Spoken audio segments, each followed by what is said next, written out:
And now, to give you the 2019 Rookie of the Year, all the way from SeaWorld, the entertainer, talking sports.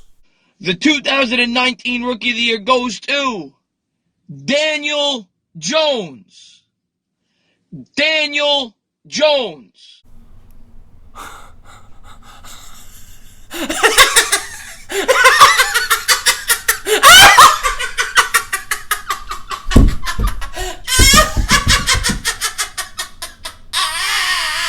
Daniel Jones stinks! 18th pick in the NFL draft. Hey, make us lunch. We're hungry.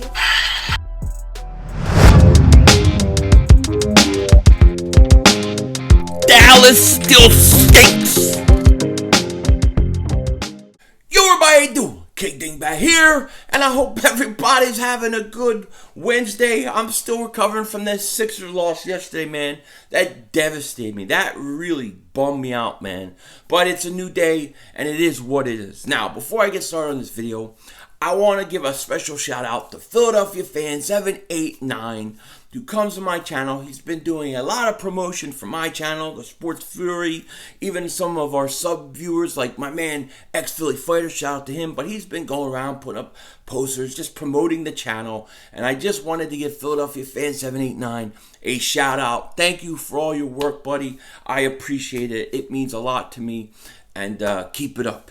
Definitely thank you. Now, today, what I want to talk to you, well, look, there's a few things I want to talk to you about. But in this video specifically, I want to talk to you about Carson Wentz and his contract situation. Because this situation with Carson and his contract, you know, a lot of people are expecting, like, when are they going to sign him? What's the big deal? What's the holdup? Do the Eagles not want to sign him right now because they're afraid he's injury prone or something like that? And that is not the case. It's far from it. Now, we've heard negotiations where the Cowboys are looking at paying Dak somewhere around, I guess, the 30 million range or something like that, which, go ahead, waste your money, because Dak stinks, okay? He ain't no Carson Wentz. He ain't got that. He ain't got that. He ain't got nothing on Carson Wentz. But here's the thing. I think the Eagles would love to sign Carson Wentz right now. They would do it today if they could. The reason for the holdup isn't the Eagles. It is Carson Wentz. Because the Eagles right now, in a negotiating, situation with Carson Wentz, they can bring up the injuries. They can bring up not staying healthy. They can bring up some of these things and kind of try to use it against him in negotiations. Carson, he wants to maximize his first non-rookie contract. You know what I mean? He may get this contract. He may get one more after this. He wants to maximize this. And the best way he could do it is to go out, be healthy, start playing next year, play at that 2017 MVP level, be healthy doing it. And then when you get to about week 9, 10, 11, you know what? He's going to have all the leverage in negotiations, and he's going to get max value. Now, what will happen is the Eagles won't let it go that long. They're not going to let it go, I think, week 8, week 9. I think they're going to do it after like week 4, week 5, somewhere around there. But once he goes out and he plays good, he starts good, he looks like he's healthy, he then gets to maximize his value. As where the Eagles right now, even though they want him to play and they believe in him and all those kind of things, they could use it against them to get a lower contract, to maybe get a better deal. But that's not going to happen. And this is why we have a holdup. This is why it hasn't happened yet. And this is why the Eagles picked up the 5th-year option, because Carson's going to play this out through at least some part of the season to prove it. So he's got a lot to prove. So Carson has all the motivation from seeing Nick Foles win the Super Bowl, his MVP year, his injuries, everything he went through last year. But he's also basically playing on a contract year. He's maximizing his value. Now, there is no chance in hell, even if he got hurt, that the Eagles would let him walk. Once Nick Foles left and he went to Jacksonville, they committed to Carson Wentz. They committed to him. They are committed. They might not have signed the contract yet, but they are stuck. The Eagles have no choice but to hope and to make sure that this guy is healthy the next 5 to 10 years. And that's the way it has to be. Now, I think he will be. I think people are too hard on him with all the injuries. I don't look at year one, that rib injury, and I don't look at it as something to hold against him. It was a preseason injury. If it was a regular season, he could have played through it. But he played 16 games year one. Year two, he played 13 games. Then he had a devastating knee injury. Now, he worked his butt off to come back as soon as possible. He probably came back 3-4 weeks too early.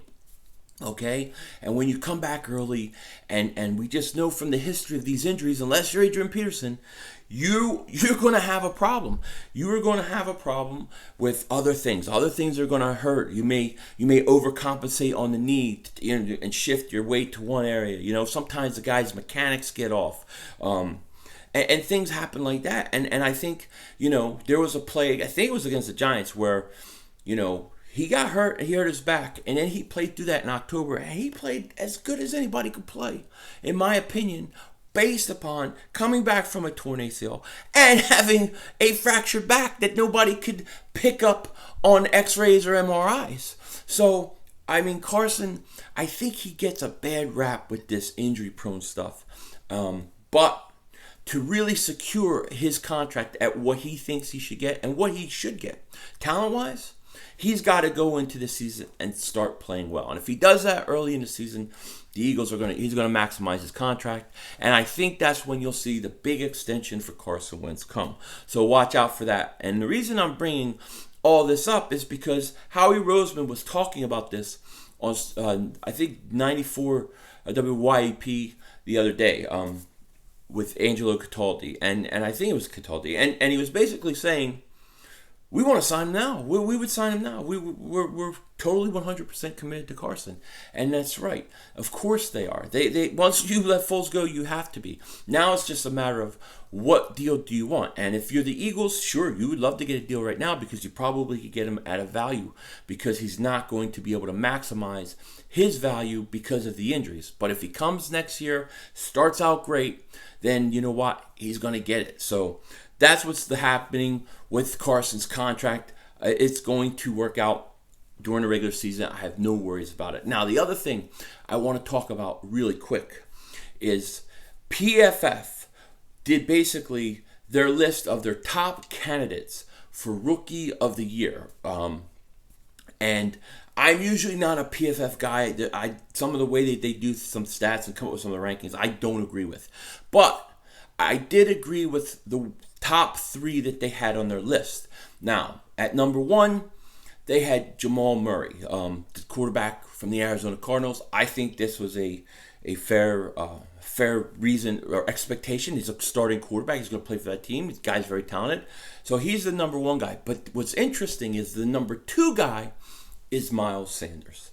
Miles Sanders of the Philadelphia Eagles. And number 3 was Josh Jacobs. Now, Josh Jacobs may get more carries earlier in the year than Miles Sanders. I think early you're going to see Miles Sanders in that role of basically Darren Sproles. I think you'll see a lot of him on third down, change of pace, out of the backfield. I think you'll see those kind of things. They'll work on his blocking, his ball security, and as those things improve, you're going to see more Miles Sanders, and I believe he's talented enough to become the featured back by the end of the year.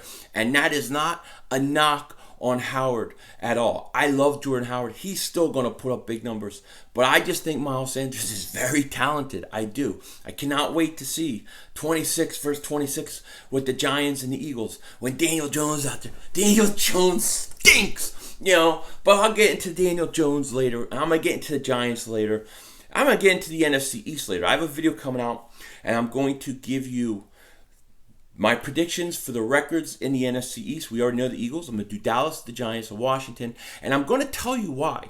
Giants fans are delusional.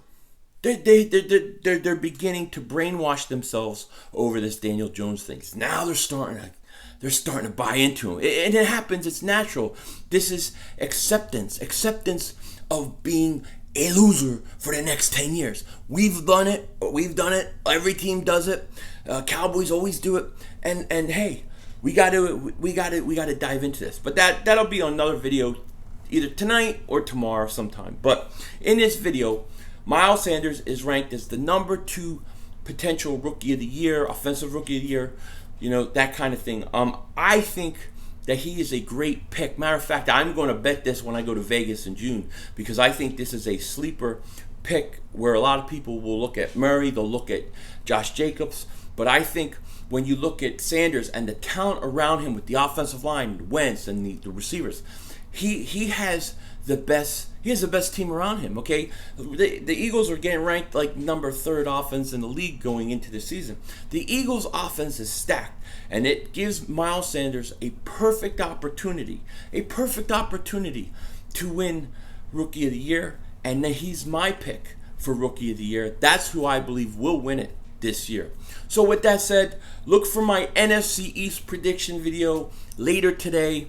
We'll discuss it, and we'll talk about the Eagles and their chances in the NFC East versus the other teams. With that said, take care.